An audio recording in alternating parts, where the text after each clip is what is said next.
So in this basic amplifier, I am going to connect the feedback elements.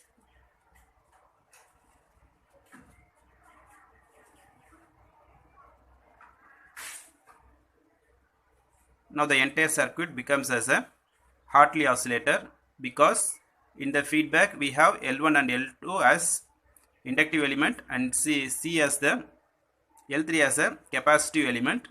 So we have to write the reactances for these components. So Z1 can be written as j omega L1, Z2 is nothing but j omega L2, Z3 is nothing but 1 by j omega. Now let us write the general equation for LC oscillator. HIE into Z1 plus Z2 plus Z3 plus Z1 Z2 into 1 plus HFE plus Z1 Z3 is equal to 0. So this can be considered as equation 1.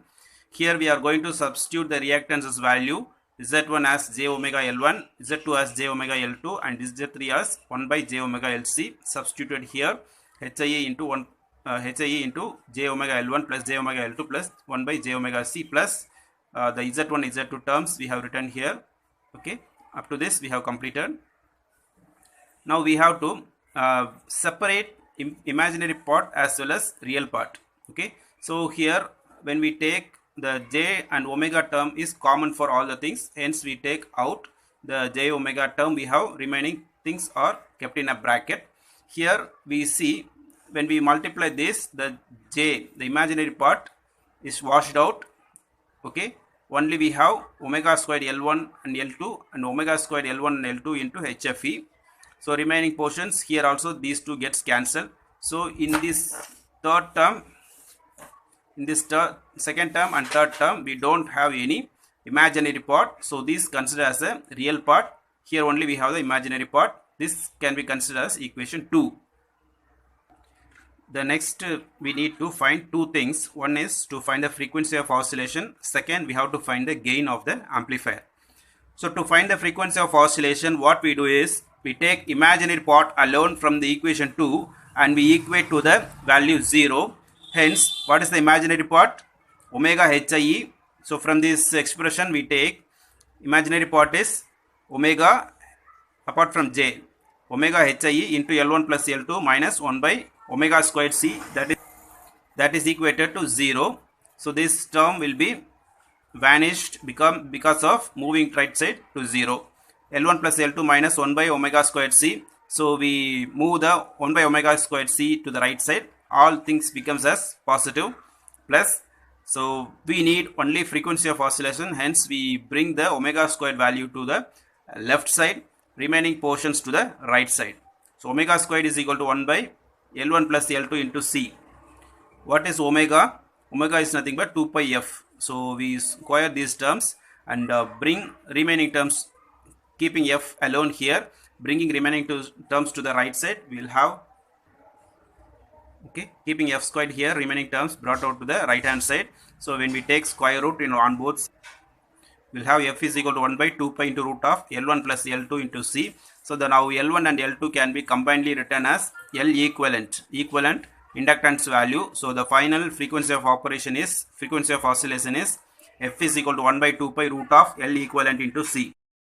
The second thing, we have to find the condition for oscillation, that is how much the gain is required to maintain the sustained oscillations.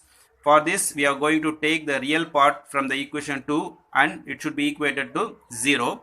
So this is the real part we found in the equation 2.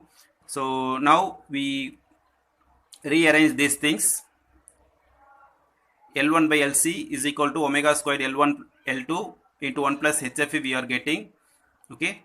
Now we are going to substitute omega squared is equal to 1 by L1 plus L2 into C, which is found in the frequency of oscillation step. From there we are getting this expression. I am going to include in this derivation. So here instead of omega squared I am going to substitute this value.